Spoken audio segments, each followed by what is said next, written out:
Hello guys! Mix ko lang yung toyo. O, ayan na yung toyo. Ayan. Ay.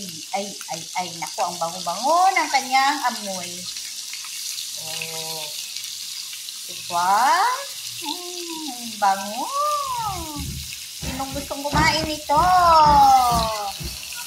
Ayan. Ang toyo. Toyo ng buhay ko. Luto natin na maayos para ginawa ko, babad ko muna sa tubig para medyo maglambot-lambot kasi sobrang tuyo siya. Ito na ngayon siya, diba? Yummy. Yung iba, prito nila, nilalagyan nila ng bawang isabay dito sa prito. Sa akin naman, gindirect ko. Pero mayroon ako naka-ready na. O, ayan o.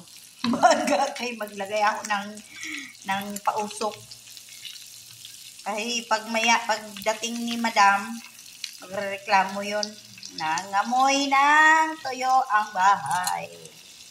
Okay, that's it now. Bye!